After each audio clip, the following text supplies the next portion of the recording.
Hay algo que millones de personas han notado al ver series americanas, películas de Hollywood o simplemente al navegar por Internet, y sin embargo, muy pocos se han detenido a preguntarse por qué. Es algo que está ahí, delante de tus ojos, en cada casa, en cada apartamento, en cada habitación de hotel americano que hayas visto en pantalla. Y cuando alguien te lo explica por primera vez, algo en tu cerebro hace clic. Porque la respuesta no es simple. La respuesta es una combinación de historia, dinero, política, cultura y una serie de decisiones tomadas hace más de 100 años que todavía hoy condicionan cómo viven más de 300 millones de personas. Estamos hablando de las paredes. Sí. Las paredes de las casas americanas. Si alguna vez has visto una película americana y has prestado atención, habrás notado que cuando alguien da un puñetazo a la pared, la atraviesa. Cuando hay un accidente doméstico, aparece un agujero perfecto. Cuando un personaje esconde algo detrás del tabique, lo hace con un simple cúter. En Europa, eso no pasa. En Europa, si alguien da un puñetazo a la pared, lo que se rompe es la mano. Y esa diferencia, aparentemente ridícula, es en realidad el punto de entrada a uno de los secretos mejor guardados de la sociedad americana. Un secreto que habla de cómo se construye el sueño americano, literalmente, y de lo que hay debajo de esa fachada perfecta que el mundo lleva décadas admirando. Empecemos desde el principio. Desde el momento en que entiendes que una casa americana y una casa europea son, en esencia, dos filosofías de vida completamente distintas. En Europa, cuando alguien construye una casa, la construye para que dure. Para que la hereden sus hijos. Para que resista el paso del tiempo, las guerras, los terremotos, el frío, el calor y los siglos. Una casa europea típica está hecha de piedra, ladrillo, hormigón o bloques de cemento. Sus paredes tienen entre 15 y 40 centímetros de grosor. Son pesadas, sólidas, casi indestructibles. Si quieres colgar un cuadro, necesitas un taladro, una broca para mampostería y una buena dosis de paciencia. Si quieres tirar una pared, necesitas una empresa de demolición y probablemente un permiso del ayuntamiento. Esas casas no son simplemente estructuras. Son monumentos. Son declaraciones de permanencia. En América, la filosofía es radicalmente diferente. Y para entender por qué, hay que entender cómo nació Estados Unidos como nación, cómo se expandió y qué necesitaba la gente que fue colonizando ese territorio inmenso, salvaje y desconocido. Imagina el siglo XVII. Los primeros colonos europeos llegan a la costa este de Norteamérica. Vienen con poco, necesitan mucho y el tiempo apremia. El invierno está llegando. Necesitan refugio, y lo necesitan rápido. No hay canteras organizadas, no hay industria de ladrillo, no hay infraestructura. Pero hay algo que sobra en ese nuevo mundo: madera.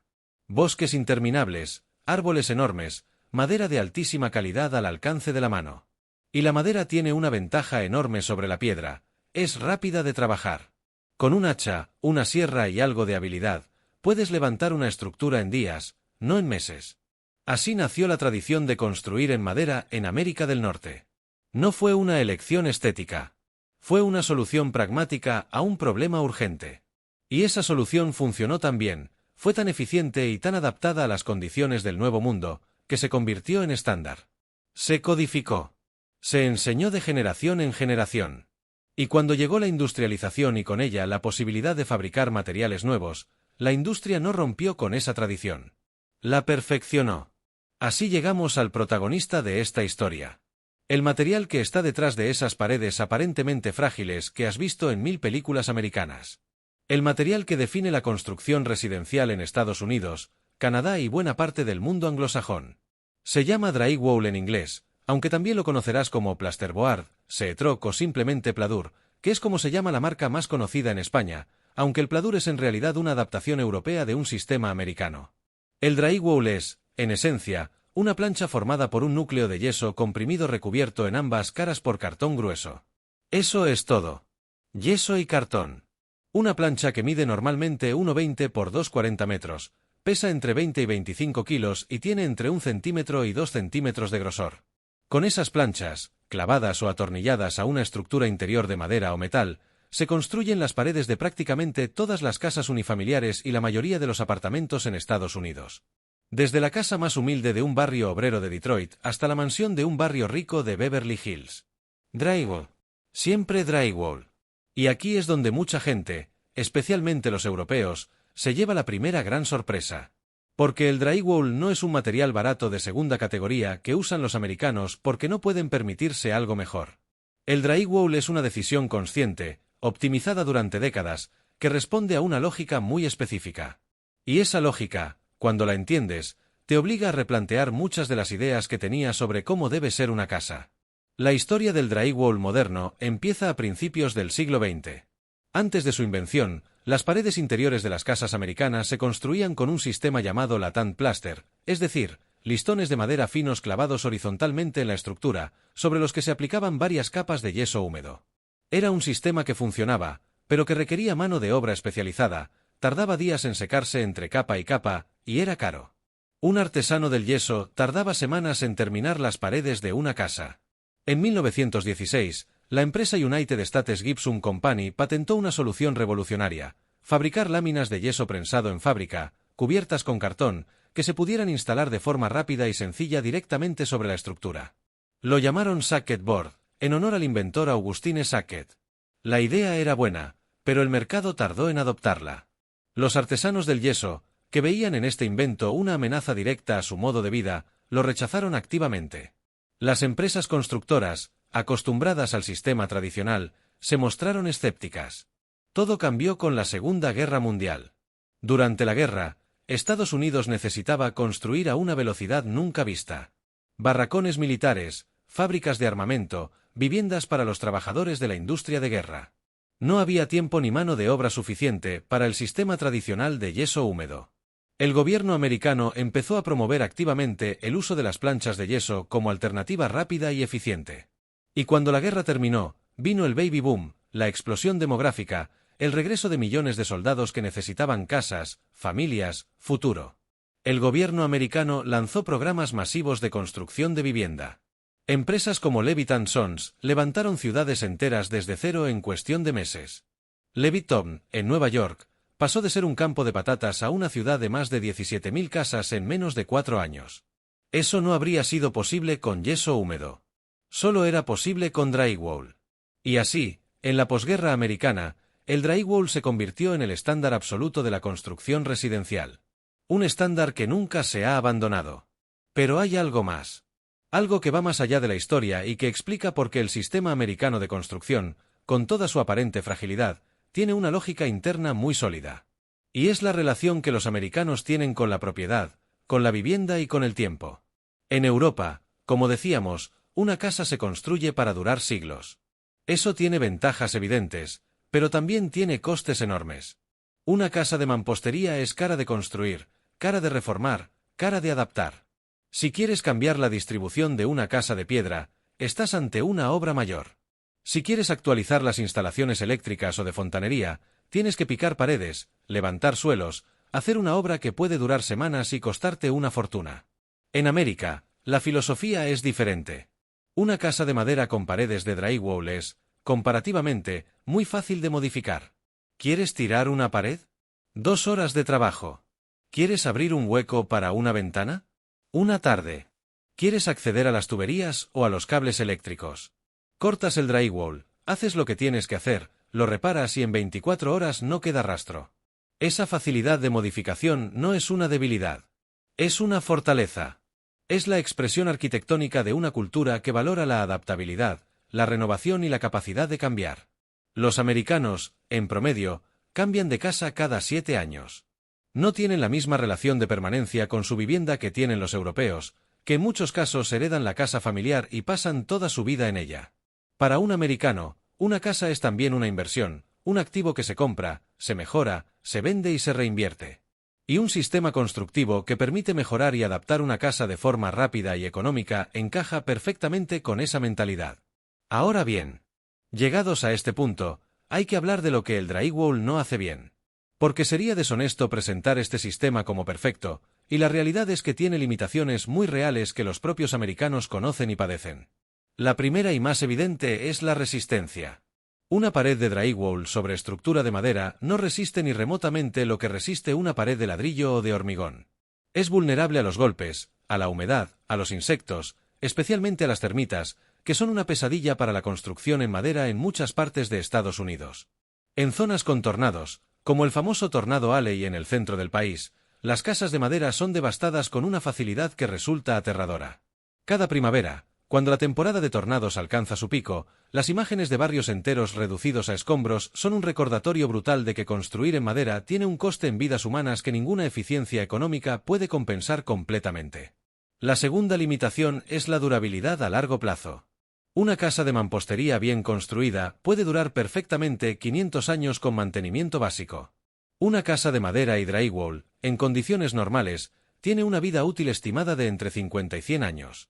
Después de ese tiempo, los problemas estructurales, el deterioro de la madera, las infiltraciones de agua y la degradación general hacen que sea más económico demolerla y construir una nueva que rehabilitarla.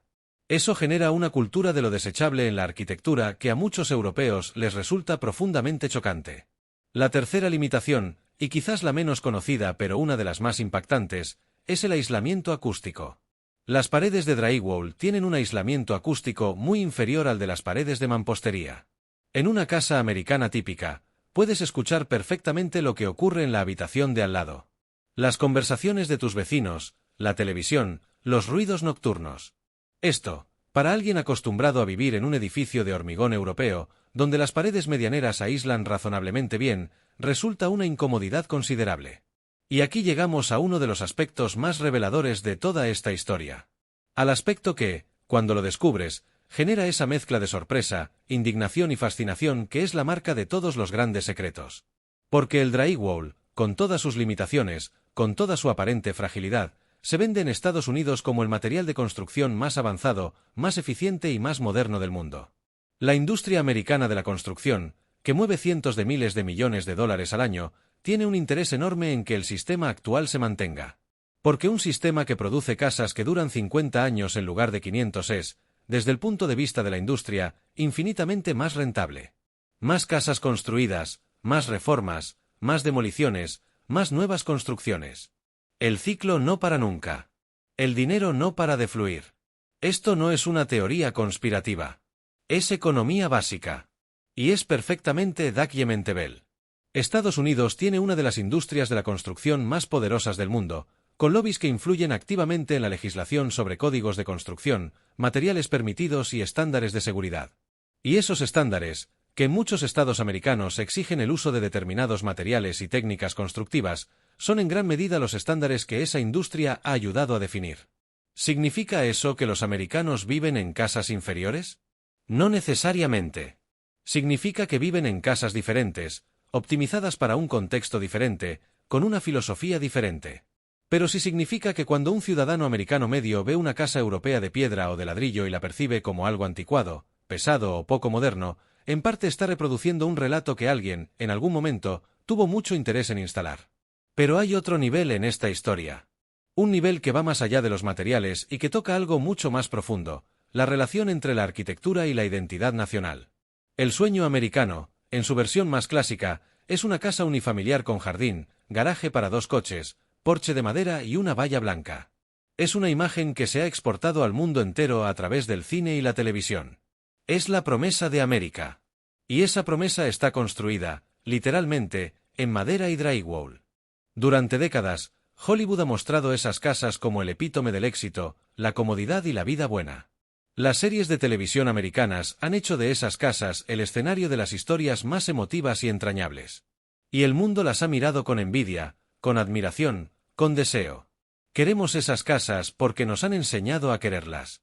Porque nos han mostrado lo que pasa dentro de ellas, las familias felices, los cumpleaños en el jardín, las noches de verano en el porche.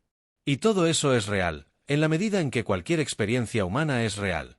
Pero la casa en sí, la estructura, los materiales, la arquitectura, responden a una lógica que tiene tanto de marketing como de ingeniería.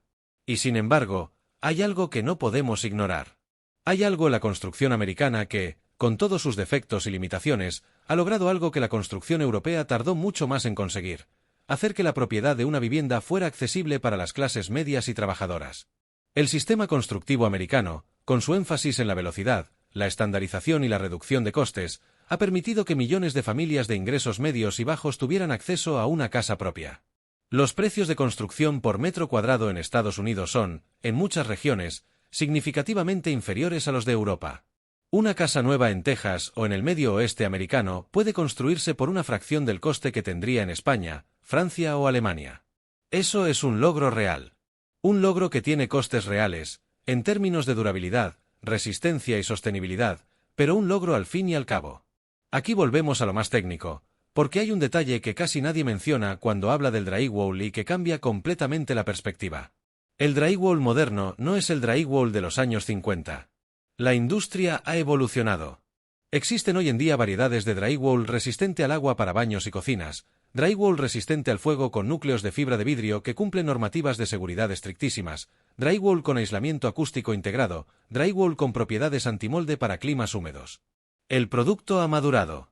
Y cuando se combina con técnicas de construcción modernas, con aislamientos de alta eficiencia, con estructuras de acero en lugar de madera, con sistemas inteligentes de climatización, el resultado puede ser una vivienda perfectamente confortable, eficiente y segura. Pero hay una verdad incómoda que la industria americana prefiere no publicitar demasiado. Y es que en las últimas décadas, en los países nórdicos europeos, en Alemania, en algunos estados de la costa oeste de Estados Unidos, está ganando terreno una filosofía constructiva diferente. Una filosofía que combina lo mejor de los dos mundos, la velocidad y la eficiencia del sistema americano de construcción industrializada con materiales mucho más duraderos y sostenibles. La madera contralaminada, el hormigón prefabricado de alta resistencia, los sistemas de construcción modular que se fabrican en fábrica y se montan en obra en tiempo récord. Esta nueva generación de materiales y técnicas está empezando a hacer preguntas muy incómodas a la industria tradicional americana. Y esas preguntas, más pronto que tarde, van a exigir respuestas. Pero volvamos al principio. Volvamos a esa imagen que te hizo clic, que probablemente es la que te trajo hasta aquí. Esa imagen del americano que atraviesa una pared de un puñetazo en una película. O la imagen de esa casa que un tornado destruye en segundos. O simplemente la imagen de esa habitación de hotel americano donde puedes escuchar perfectamente la televisión del cuarto de al lado. Esa imagen es real. Y es el resultado de 100 años de historia, de decisiones económicas y políticas, de una cultura que construyó su identidad sobre un determinado concepto de hogar y de pertenencia. No es mejor ni peor que la filosofía europea. Es diferente. Es americana. Es el resultado de una tierra enorme que había que conquistar rápido, de una economía que necesitaba crecer rápido, de un sueño que había que hacer accesible para millones de personas que llegaban de todo el mundo con poco más que las ganas de empezar de cero. Y hay algo más que esta historia nos enseña. Algo que va más allá de las casas y los materiales. Nos enseña que lo que damos por sentado en nuestra propia cultura, lo que consideramos normal, evidente, la única manera posible de hacer las cosas, en realidad es solo una solución entre muchas. Que hay otros lugares en el mundo donde la gente ha encontrado soluciones diferentes a los mismos problemas. Y que ninguna de esas soluciones es la verdad absoluta. Todas son respuestas a preguntas específicas, en contextos específicos, con recursos específicos. La próxima vez que veas una casa americana en una película, ya no verás solo una casa. Verás 150 años de historia condensados en esas paredes blancas de drywall. Verás la urgencia de los pioneros que necesitaban refugio antes del invierno. Verás los soldados que volvían de la guerra y soñaban con una vida normal. Verás a los constructores que levantaban ciudades enteras en tiempo récord para satisfacer la demanda de una nación que crecía a una velocidad vertiginosa. Verás los intereses de una industria que encontró en ese sistema su fuente de riqueza. Verás también las familias reales que han vivido, amado, reído y llorado dentro de esas paredes aparentemente frágiles. Porque al final, eso es lo que son las casas. No importa de qué estén hechas. No importa si son de piedra milenaria o de yeso y cartón. Las casas son el contenedor de las vidas humanas. Y las vidas humanas, con toda su complejidad, su belleza y sus contradicciones, caben perfectamente en cualquier tipo de pared. Incluso en una que se puede atravesar de un puñetazo.